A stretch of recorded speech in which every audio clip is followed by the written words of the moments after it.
So I wanted to talk about pirates today for a few reasons. One, because I wanted to show off this decorative saber I bought a while ago, made of 440A stainless, which I knew when I bought it, so it wasn't a surprise. It is not sharp at all, but it is dangerously pointy. You can't really see how pointy it is there, but it is very pointy. This is kind of what a pirate would use when he was fighting on deck, except it'd be a little bit shorter and maybe a little wider. Cutlasses were designed specifically for close quarters combat because if you take a sword this long and you pull it back like that to swing it, yeah, see, I just hit the thing behind me. And if that was your mate over there, your first mate sometimes, and well, you're off his Christmas list now, and these were a lot easier to maneuver than a longer sword. This is considered a longer sword because it's a saber, not a cutlass, but you get the point. Now, being a pirate, some people think would be really cool. Like, some people seem to think that they would rule the seven seas. They never say please and they never give stuff back, and that's true. They didn't, much like Vikings, they wouldn't give things back once they stole them. Because they were murderers, rapists, and thieves most of the time, they didn't care what you think. They didn't care well, they did care to some extent about the people shooting at them because they're being shot at, but they didn't care what anyone had to think because they're pirates. To turn to piracy, your life would have to be like hitting rock bottom. There's nowhere else for you to go.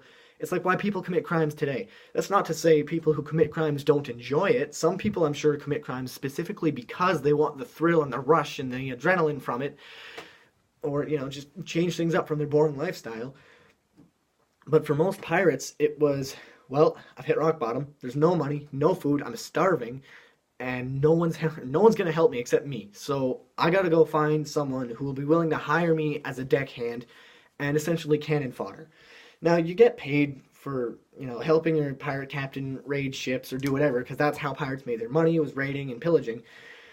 But it wasn't always that successful. They say piracy is a crime, but crime doesn't pay. Although if you're a pirate and you're not making money, you're doing something wrong, because piracy should pay pretty well. That being said, not all pirates were that successful, and most of them couldn't afford a lot more than what they were wearing. And for most pirates, all the money they made was spent on booze. So a lot of the time, if they were on land, they were drunk off their asses because they're pirates, and that's just what they do. That's how they roll. Like, I would never want to go to a pub or a bar and get drunk there. That doesn't seem like a good time. I don't know the people, and I don't know what they're going to try to make me do, because alcohol's dangerous. Like, it's dangerous. We'll leave it at that. But, again, to want to turn to piracy, your life is going so poorly that you think, well, what have I got to lose? If they kill me, I don't have to worry about food anymore. If they don't kill me, well, I'm making money. So it's a kind of a win, almost win situation. But if you were known as a pirate, or you were an associate of a pirate, and people knew that, and they caught you, they were going to hang you. There's no getting out of it, unless, Pirates of the Caribbean style. Someone, throws a sword and it lands beneath your feet and you can stand on that, which wouldn't work, by the way. But you're not likely to escape the gallows pole, and a lot of people, well, a lot of pirates, didn't escape the gallows pole. That's not to say none of them did, but most of them didn't. Now, a lot of people also seem to think that pirates were these awesome swashbuckling buccaneers, but they really weren't, because for the most part, they were untrained civilians. Well, I think when you become a pirate, you're no longer a civilian, but you were untrained for the most part. There, I'm sure, were pirates who managed to find someone who would train them how to properly sword fight. And if the king's men found you or knew where you were headed, they would ambush you, and they didn't take kindly to prisoners. They would basically just keep you alive until they could hang you, and then, well, you're dead. Kind of how hanging works. So imagine this. You are stuck in a wooden tub, basically, on the ocean, doing this, or not moving at all. Cabin fever kicks in. And you're stuck with a crew full of people who would rather kill you and steal your money and run away than be your friend. Now, I don't think that happened a whole lot, because pirate captains wouldn't take kindly to you murdering their crew, because now they have to find more crew. But sometimes I'm sure it did happen. I'm sure we've probably, hopefully, all seen Muppet Treasure Island. Each man aboard would have killed his mate for a sack of shillings or a piece of eight. Yeah, that's pretty accurate. They're bandits, essentially. They're water bandits. That's what they were. They would, ambush people, especially merchant ships, because merchants were rich. They had a lot of money or a lot of goods that they could sell. And that's how pirates made their living for the most part. Now, being a pirate was also not fun because sanitation was not great. You're in this confined little, essentially a box on the water, because once you're inside, it's such close quarters, it doesn't really matter what shape the boat is at, of course. You got bilge rats running around, and there's no way to brush your teeth. The food you're eating it doesn't have preservatives in it, so it's gonna go bad, and your crew goes crazy. Some of them just jumped overboard and was like, "Yep, screw this." We see that in the movie Master and Commander. That was it. It's a really good movie. The reason he threw himself overboard, though, was not because he didn't like the captain, but because the crew kept bullying him, essentially, so he grabbed a cannonball and jumped off and drowned. So that was sad. Mortality rates for pirates, too, are pretty high. For deckhands and unimportant people, if they were just like, here's a pistol and a sword, go, fight some redcoats in the name of me, the pirate captain. And what we see a lot in movies is pirates like Captain Jack Sparrow. I mean, he's a nice guy for a pirate. He never, well, I shouldn't say he never murdered anyone. He definitely tried. He manipulated Will into basically, he sent him to settle his debt with Davy Jones. And he wasn't a good guy, but I wouldn't say he was like a super bad guy either, because he did do good things occasionally. But a lot of the fancy swordplay that you see him do was not very common with real pirates, because they were untrained. They didn't really know how to use a sword. Now, that's not to say no pirates had training, because I'm sure you could find someone somewhere willing to train you, and if you could get even the basic sword training, then you're almost good to go. Being good with a sword is not going to help if someone shoots you, though, so that's the other problem. If the musket even fires, because muskets, amongst other things, were famous for not always firing. We still have pirates today in places like Ethiopia, and there's actually an episode of South Park that I watched. I've only seen like 3 episodes, but this episode was basically the kids who were like 6 to 8 years old, I think. It's been a while since I've seen it. They go to Ethiopia because they don't like all the rules they have to follow at school, and they don't like their American lifestyle because, the rules, basically, is what it boiled down to. They didn't like their routine. So they go to Ethiopia. They get abducted by pirates. They think that they've been hired by the pirates as crew members. And the pirates, they ransom them to this French yacht that's nearby. And again, the kids just think this is all part of the plan. So they pull out their toy lightsabers and swords, and the French just surrender immediately because it's South Park and they like making fun of people like that. People like that as in just people who surrender quickly, apparently. That being said, France does have a pretty strong military history.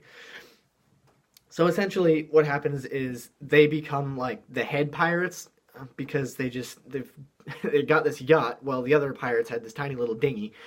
And one of the Ethiopian pirates asked one of the American kids why he became a pirate. And basically his answer was, well, we didn't like having all these rules to follow at school and we wanted to live freely. And then the pirate's like, I wish I could go to school. And he goes on this little, I guess, rant almost about how he wishes he didn't have to be a pirate. He wishes that he didn't have to kill and steal to make money. And the reason he's doing it is because his mom is sick with some sort of disease. And kind of puts the American kid in his place. I don't remember his name. I don't remember any of their names except for like Kenny, but I don't know which one that is. So it kind of brings a new perspective onto why people were, why they got into piracy in the first place. It wasn't always because they wanted to. I'm sure they had good intentions, but, well, some of them, certainly not all, had good intentions, but not a good way to go about doing it. You know the song Ain't No Rest for the Wicked? I'm sure most of us have probably heard it. Well, in case you haven't, basically this guy's walking down the street and he meets a hooker and he's like, well, why are you doing this to yourself? And she's like, basically she says, we've got bills to pay and mouths to feed, money doesn't grow on trees, and I wish I could stop, but I can't, because if they do stop, then they can't pay their bills or feed their children or whatever. And same with the guy that tries to mug him when he's walking down the road again. And like I said, I'm sure we've all heard that song, but if not, it's by the Caged Elephant, I think. Anyway, so again, that kind of gives us a perspective as to why people are doing it. When the guy comes up behind the singer or whatever, he puts a gun up to his head, and the singer says he makes it clear he's not looking for a fight. He just wants his money. He doesn't want to kill him, but he will if he has to. So he's like, all right, I'll give you my money, but first, I have to ask, why are you doing this? And he gives the same answer, which is the chorus of the song. and, there's no rest for the wicked, money doesn't grow on trees, bills to pay, mouths to feed, stuff like that. I can't slow down, I can't hold back, though I wish I could, kind of thing. They don't enjoy it. So pirates were not always these hardened well, they were hardened criminals at that point, but they weren't doing it just because they didn't want to follow their traditional lifestyle, or because they didn't like how the king's men would frown upon activities like stealing. I don't know if you've ever noticed this, but a lot of people who are too poor to afford things steal stuff because they can't afford it. Look at the movie Aladdin. Not the remake, the traditional one, like the first one that Disney made. It was a good movie, and I heard the second and third were not great. He wasn't a bad person. He was a good guy, but he was stealing because he had no other choice. You think he wanted to steal things? Probably not. I'm sure he would have paid for it if he could. So, just as kind of a new light on pirates and why they did what they did, wasn't always because they wanted to, but definitely because they needed to. Now, again, I'm sure there were exceptions. People would turn to piracy for the fun of it, and it probably was, to some extent, for some people, fun. I don't know about anyone else. I mean, I know about 2 other people. I find sword fencing is a lot of fun. I brought my Rawlings to school after we finished our exams, and, because we had the rest of the day to do whatever, so we'd go and practice just beyond the little footbridge over the river off school property. And that's a lot of fun. I enjoy sword fencing. I'm sure there was someone out there who was a pirate and enjoyed the thrill of, fighting to the death with one of the king's men, one of the redcoats, and was just doing it to rebel against the government. But it wasn't always that. Most of the time it was because of, poverty in some cases.